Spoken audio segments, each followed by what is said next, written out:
Screecher's Reach is the second episode of Star Wars Visions Volume 2, and so far I've noticed a theme. Now, probably won't continue beyond these two, but you never know, is that the main antagonist being the Sith, being the dark side in some form, which makes sense as a very common theme in all of Star Wars. But Screecher's Reach is basically a bunch of kids working in a workhouse, that's literally the setup for the episode. And our main character, Dao, wants to get away from it all. And she has this amulet that she's been speaking to the entire time, asking him for strength and all that. And then there's this ghost story about Screecher's Reach, nobody ever, blah, blah, blah. Standard ghost story.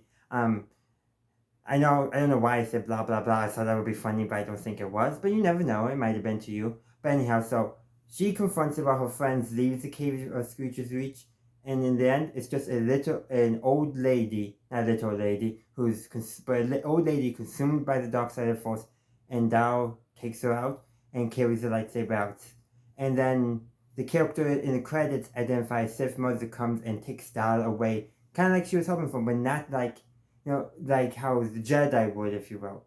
Now the Jedi probably would, be more comforting, It's hard to say, but in many ways, Dao's setup is not too different from Luke's, Rey's, or any other character. They're stuck in a crappy life. Even in Luke's case, it wasn't that crappy. He had his family and all that, but they all longed for more in some form. Luke longed for adventure, Rey longed for family, Anakin longed to be free.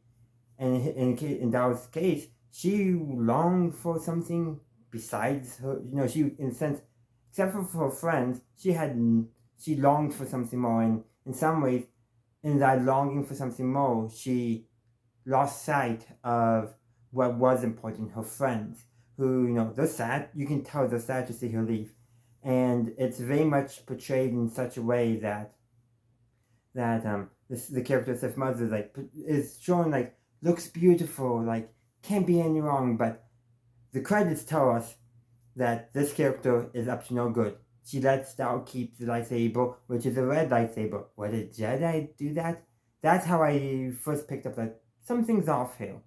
There were a few other things picking up something is off as well, but that is the moment that cemented. Yeah, this character ain't no Jedi. And the credits confirm the character was a Sith. And so, once again, we have 2 episodes in a row that our character is confronted with the Sith, confronted with the dark side, but they make different choices. In the previous episode, Sith, Lola comes to understand that the darkness is a part of her, but at the same time, she doesn't need to let it control her. She gains the mastery over herself and over the Force, and able to complete her painting because the dark is a part of it. She's not trying to suppress it anymore, rather than not let it control, if you will. Meanwhile, here, Dao, in some ways, you can tell she's now started on the dark path because she was looking for the quick and easy way out. And that's actually, when you look at Luke and Rey, just as a comparison, also longing for something more than they have, they didn't take the quick and easy way. Now, Luke, despite all his longing to get off of Tatooine, he still doesn't go until he's forced to go. He wants to help his family, his aunt and uncle. Sure, he may whine and complain and want to, see the rest of the galaxy, but he also understands that his family needs his assistance. Same thing with Rey, to a certain extent. She longs for family, and she thinks by staying on Jakku is how she's going to find it. But being forced off Jakku because of Finn is what allowed her to find a new family that she could be proud of. And that would accept her as well. And with Anakin, how do we put this in? He also had some of those same drives, longed to be free, longed to get off of Tatooine, but he never could quite. In some ways, both Luke and Rey, they were forced off due to circumstances in such a way that they had no reason to return back. Rey's story was learning that she didn't need to return to Jakku to find her family, while Luke, he had to leave Tatooine because of the plot, and the plot gave him no reason to return until Han Solo was encased in carbonite and put on display in Jabba's palace. But Anakin, he had a reason to return. And the Jedi did nothing to help him. So who knows how it's going to all end up? But those our three main protagonists, we can all see elements in Dao. In some ways, Dao is a bit more similar to Anakin. No, she has friends, not family, but she still has friends she's close to, and she has a community. She has people she hang out with, people she likes, but yet she just wants to. She's longing for something more, and in some ways takes a quick and easy path for that. And with Anakin, what he's longing for was still behind, and he tried to take the quick and easy path every single time to try to hold on to what he was afraid of losing. I don't know if I'm reading too much into it, but I might be. I tend to do that. Star Wars fans just do that in general.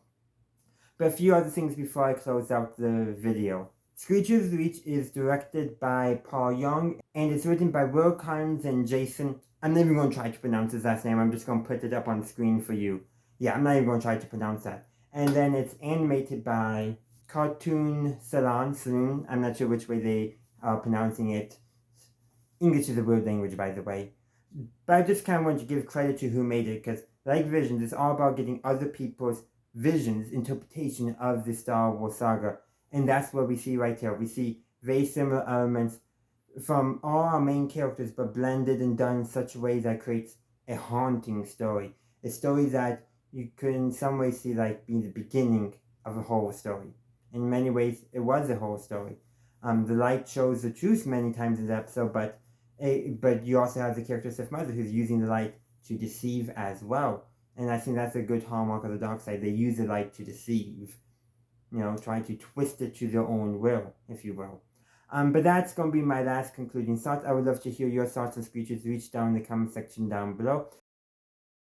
Thank you for watching this video. I do hope you enjoyed it.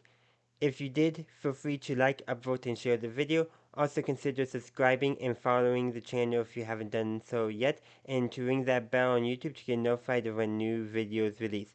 The link tree in the description links to all my social media. Check it out if you are interested, and once again, thank you for watching, and as always, have a good day, a good night, wherever you are. May the Force be with you, always.